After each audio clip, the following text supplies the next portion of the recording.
Hi Dylan, great to see you. You're doing the May 50K this year. So first of all, I just wanted to ask you, why are you doing it? What's your reason for doing it? So I'm doing it because my partner was diagnosed with MS in 2019. So this is my way of perhaps giving a little bit back. Um, Other than being supportive before, this is sort of my chance to try and raise some money for the charity to try and help further research MS and hopefully get a cure for it one day. And tell us, have you done it before, the May 50K? Yeah, so I started last year was my first one, and it was quite tough. It was quite challenging. I Was done it? no training, so I sort of threw myself in at the deep end. So it was fun to say the least. And we were talking beforehand, and you were saying that you're much more prepared this year. Am I right saying you've a long campaign, you've been planning this, haven't you? Yeah, so I started back planning in sort of November 23. Then since around sort of mid-January, I've been in the gym a couple of times a week, just getting extra kilometers in, doing some running, just sort of to try and build it up to the goal at the end of the month. And was it to get the message out as well from a fundraising point of view? Yeah, so I started I said in November. I messaged one of my friends I know, Thomas Carty. He's a professional boxer, and I sort of said to him, "This is what I want to do. Would you sign a boxing glove for me?" And he was so supportive. He said, "Yeah, look, he'll help me get everything." He helped me get boxing gloves off a couple of boxers, including Dillian White, who was former world champion, which is just amazing. And then from there, it really sort of snowballed into just speaking to different companies, messaging them online, and there was so many companies out there willing to support. Ones I sort of told them what I was doing, which was just fantastic. And when we talk about the May 50K, we say you can do it any way you want, whether it's walking to the shop or walking around the house or so what way do you do it? Do you have set routine each day or how does it work? So the way I do it is I do it all based off of timed runs. So last year I done it as a mixture in between the local gym and then just sort of running in the park. This year I'm personally doing 75k, so it works out about 2.5k a day.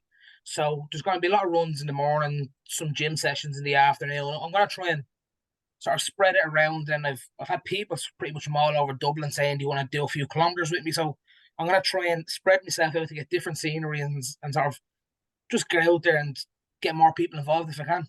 How did you find it last year when you were doing it? Did you get a lot out of it? So last year it was it was very tough. I'm not going to lie.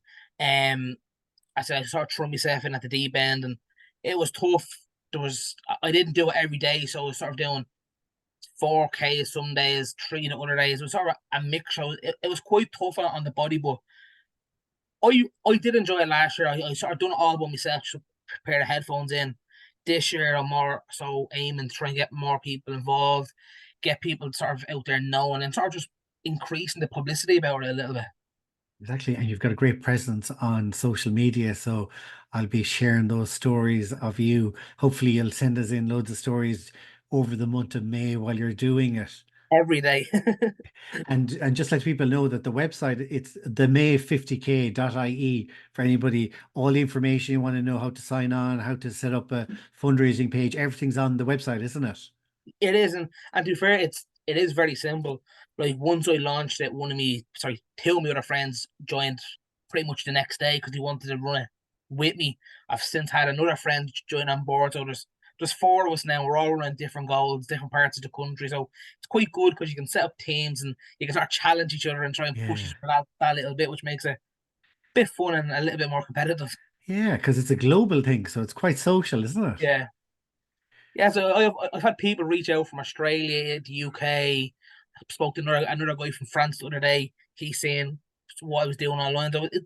I've met quite a lot of people about it, which again is it's good because I don't think people realize how much MS affects people and how it's not a disability that you can see with most people. It can be a hidden disability. So it was quite good.